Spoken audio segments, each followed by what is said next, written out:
রাজীব গান্ধীকে হত্যা করার যে চক্রান্ত তাতে অভিযুক্ত এবং দোষী সাব্যস্ত একজনকে জেল থেকে ছেড়ে দেওয়া হলো। সে জেলে ঢুকেছিল 19 বছর বয়সে, ছাড়া পেল 50 বছর বয়সে, মানে 31 বছর সে জেল খেটেছে। এরপরে বোঝাই যাচ্ছে দুরকম মতামত উত্থিত হচ্ছে। এক হচ্ছে এ কি, টেররিস্ট ইজ এ টেররিস্ট, একে তুমি ছেড়ে দিলে? যাকে তাকে তো মারেনি, মেরেছে দেশের প্রধানমন্ত্রীকে, তার মানে চূড়ান্ত রাষ্ট্রদ্রোহ। এরকম একজন ক্রিমিনালকে যদি ছেড়ে দেওয়া হয় তাহলে এরপর যে কোনো অপরাধী বলবে স্যার আমাকেও ছেড়ে দিন, ওকে তো ছেড়ে দিয়েছেন। ফলে একটা জঘন্য ও বিভৎস উদাহরণ প্রতিষ্ঠিত হলো। আর অন্যদিকেরটা কি বলছে, তারা বলছে যে একটা লোক 31 বছর জেল খেটেছে, 19 থেকে 50, তার জীবনের যে যৌবনের অংশ সেটা পুরোটা জেলখানায় অতিবাহিত হলো। এই 31-এর মধ্যে 29 বছর সে কাটিয়েছে সলিটারি কনফাইনমেন্টে, মানে দিনের অধিকাংশ সময় সে একলা থেকেছে, কারোর সঙ্গে কথাবার্তা অবধি বলতে পারেনি।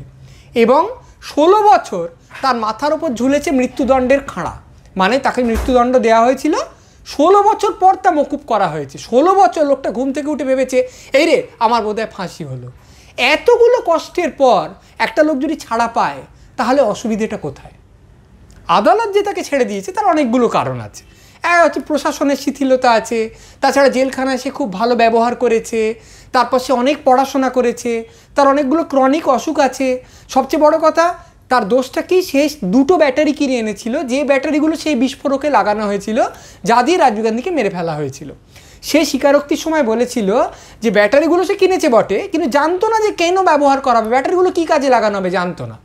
পুলিশ যখন তার স্বীকারোক্তির বয়ানটাকে নথিভুক্ত করেছে তখন এই অংশটা সে জানতো না কেন ব্যবহার করা হবে এটাকেই লেখেনি। এতগুলো জিনিস আদালত কনসিডার করেছে। আমরা এগুলো সব ছেড়ে দিলাম, এগুলো সব জটিল ব্যাপার। কথা হলো জেলখানার তো একটা পোশাক কি নাম সংশোধনাগার। আমরা কেন কখনো ভাবতে পারি না যে একটা লোক 5 বছরে বা 10 বছরে বা 15 বছরে, 20 বছরে, 25-30 বছরে নিজের অপরাধটা নিয়ে ভাববে, আত্মসমীক্ষা করবে, নিজেকে পরিবর্তন করবে, সংশোধন করবে, এই পুরো জিনিসটা নিয়ে অনুতাপ করবে? এগুলো ভাবতে পারি না কেন? বা আমরা যদি ভাবি না না সে সংশোধিত হবে না, রাষ্ট্র কি কোনো দায়িত্ব পালন করেছে? সাইকিয়াট্রিস্ট নিয়ে এসে বা অন্যান্য মানুষ নিয়ে এসে সে কি তার সঙ্গে নিয়মিত কথা বলেছে, বুঝতে চেয়েছে সে কেন অপরাধটা করলো, কি করে তাকে এই অপরাধের মানসিকতা থেকে বের করে আনা যায়? নাকি একটা রাষ্ট্র না না মানুষের প্রতি বিশ্বাস রাখা যায় না, মানুষ সংশোধনের অতীত, এই সূত্র ধরেই গোটা আইন ব্যবস্থাটাকে রচনা করবে? আচ্ছা এসবও ছেড়ে দিলাম, আমি ভাবলাম যে না লোকটা সংশোধিত হয়নি, তাহলেও 31টা বছর জেলখানায় কাটিয়েছে, তারপর কি আমি ভাবতে পারি না আহা এবারও স্বাভাবিক জীবনে ফিরে আসুক, মূল স্রোতে ফিরে আসুক, তার শাস্তিটা যথেষ্ট হয়েছে? যার থেকে আসল প্রশ্নে আসা যায় যে আমরা কেন কখনো, প্রায় কখনো আমাদের ব্যক্তিগত জীবনে, আমাদের সমাজ জীবনে, আমাদের রাজনৈতিক আলোচনায় ক্ষমা এই জিনিসটাকে অগ্রাধিকার দিই না? কেন প্রায় সবসময় প্রতিশোধ পরায়ণতাকে অগ্রাধিকার দিই, সেই দিকে মনোযোগ দিই, সেই দিকে আমাদের সমর্থনটা চলে যায়? এইটা একটা বিরাট ভাবার ব্যাপার। হতে পারে এর পেছনে কয়েকটা কারণ আছে। প্রথম কারণ অবশ্যই এই সারা দিন সারাক্ষণ আমাদের মধ্যে এত রাগ, এত ক্ষোভ, এত বিষ, এত ছোবল মারার ইচ্ছে এত কারণে জমে থাকে যে আমরা কোনো একটা উপলক্ষ পেলেই সেটাকে উগড়ে দিই। এটা হচ্ছে অনেকটা অফিসে অশান্তি হলো, বস আমাকে অপমান করলো, আমি কিছু বলতে পারলাম না, বাড়িতে এসে দেখলাম ছেলেটা একটা অঙ্ক করেনি, আমি তাকে পিটিয়ে লম্বা করে দিলাম। অর্থাৎ একটা জায়গার রাগটা আরেকটা জায়গায় চালান হয়ে যাচ্ছে। এই জন্য হয়তো আমরা বলি না না ক্রিমিনালকে ছাড়া হবে না, ওকে মারা হোক, তাকে ধরা হোক। এটা একটা বড় কারণ হতে পারে। হতে পারে আমরা যদি এমন একটা রাষ্ট্রে জন্মাতাম বা বাস করতাম যাতে আমরা আরেকটু স্বচ্ছন্দ জীবন পেতাম, যাতে আরেকটু টেনশন কম হতো, আরেকটু দারিদ্র্যের সম্ভাবনা কম থাকতো, হয়তো বেকার ভাতা দেওয়া হতো, একটু ভিড় কম থাকতো, একটু আওয়াজ কম হতো, হতে পারে আমাদের মনটা তখন ক্ষমার দিকে একটু বেশি ঢলে থাকতো, আমরা আরেকটু বেশি সহিষ্ণুতা শিখতে পারতাম। আবার এমন হতে পারে যে আমরা চারপাশে কখনো ক্ষমা দেখে বড় হই না তো, বা বড় হয়েও খুব একটা ক্ষমা দেখি না, সেই জন্য আমরা ক্ষমা জিনিসটা শেখার দিকে কোনো আগ্রহই বোধ করি না। মানে একটা কথা আছে না যে তুমি তোমার চারপাশের যে 5 জন আছে তারই অ্যাভারেজ মাত্র। মানে তুমি একটা বাড়িতে জন্মালে যেখানে সবাই পিয়ানো শিখছে, তাহলে তোমার পিয়ানো শেখার আগ্রহ হবে। তোমার চারপাশে অনেক উইনার, তুমি উইনার হবে, লুজার তাহলে লুজার হবে, অলস ফাঁকিবাজ তাহলে তা ফাঁকিবাজ হবে। সারাদিন সবাই বই পড়ছে, তোমার বাবা মা সবাই, তাহলে তুমি বই পড়ার দিকে যাবে, এটা বলা হয়। আমরা চারপাশে কোথাও কোনো ক্ষমা দেখি না, শুধু মারের ইচ্ছে, শুধু আঘাত করার ইচ্ছে দেখি। টিভিতে, হোয়াটসঅ্যাপে, ইউটিউবে, ফেসবুকে আমরা যে রাজনৈতিক নেতা নেত্রীদের দেখি সারাক্ষণ বলছেন বিরোধীদের মেরে ফেল, নিকেশ কর, একটাও আসন যেন না পায়, যা করেছে সব ভুল করেছে, ওদের আমরা শেষ করে দেবো। হয়তো অনেক দিন ধরে আমাদের দেশ চালাচ্ছে একটা দল, যে দলের মধ্যে দাঁত নখ খুব বেশি, সহিষ্ণুতা খুব কম, যে কোনো বিরোধী, যে কোনো সমালোচকদের তারা জেলখানায় পুরে দেয়, কখনো কখনো দাঙ্গা উস্কে দেওয়ার চেষ্টা করে, বা অন্তত সেই রকমই অভিযোগ তাদের বিরুদ্ধে।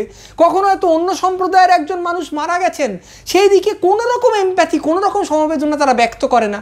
এই সমস্ত চারপাশে দেখে হয়তো আমাদের মনে হয় উচিত মনোভাব, ঠিক কাজ হচ্ছে ক্ষমা না করা, একদম একটা লোককে পিষে দেওয়া, একটা লোককে শেষ করে দেওয়া। কিন্তু এই সব পেরিয়ে আসল কারণ বোধহয় এই যে ক্ষমা জিনিসটা আমাদের প্রাথমিক প্রবৃত্তি নয়, আমাদের সহজাত প্রবৃত্তি নয়, ওটা আমাদের সহজে আসে না। আমাদের প্রাথমিক প্রবৃত্তি হচ্ছে হিংসা। আমার বিরুদ্ধে যে কথা বলেছে, আমাকে যে অপমান করেছে, আমাকে যে আঘাত করেছে, তাকে একেবারে পিষে দেওয়া, তার মুখটা একেবারে ঘষে দেওয়া। হয়তো এই কারণেই বোঝাও যায় যে ক্ষমা একটা মহৎ গুণ।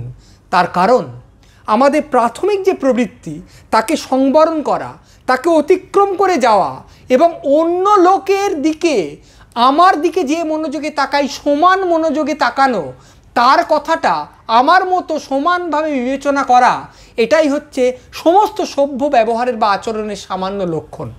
হয়তো সেই জন্যই বোঝা যায় ক্ষমা কতটা মহৎ। গান্ধীজি বলেছিলেন, ক্ষমা দুর্বলের কাজ নয়, ক্ষমা সবলের কাজ। আমি এঁটে উঠতে পারবো না বলে, মারলে হেরে যাব বলে যখন ছেড়ে দিয়ে চলে আসি, সেটা ক্ষমার প্রমাণ নয়, সেটা ভীরুতার প্রমাণ।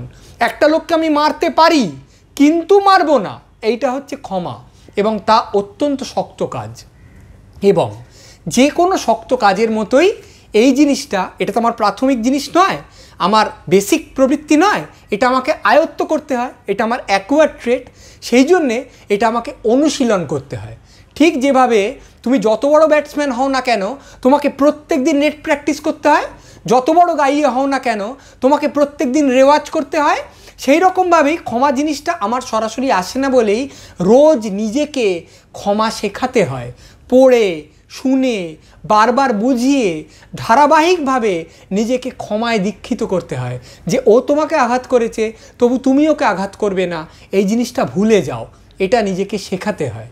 এবং যে কোনো জিনিস নিজেকে শেখানোর প্রতি আমাদের একটা অনীহা আছে, কারণ এর জন্যে দরকার শিক্ষা, এর জন্যে দরকার একটা পরিণত মনস্কতা, এবং এর জন্য সবচেয়ে বেশি দরকার পরিশ্রম করার ইচ্ছে।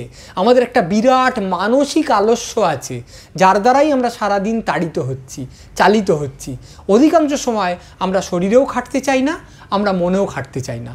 হ্যাঁ, অনেকগুলো প্রশ্ন এরপর উঠতে পারে, বাবা এত ক্ষমা ক্ষমা করছো, তাহলে আদৌ শাস্তির দরকার কি? খুনিকে প্রথম থেকেই ছেড়ে দাও না বাবা, তাহলে আদৌ জেলখানাতে ভরলে কেন? বা কত শাস্তি যথেষ্ট শাস্তি? 12 বছর না 16 বছর না 18 বছর না 31 বছর?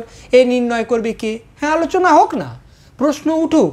এত তো হিংসা নিয়ে কথাবার্তা হয়, সোশ্যাল মিডিয়া গেলেই তো দেখা যায় সবাই সবার উপর প্রচণ্ড রেগে হাত ছেড়ে দিচ্ছে, তাদের সমস্ত ক্ষোভ, বিষ আর আক্রোশ।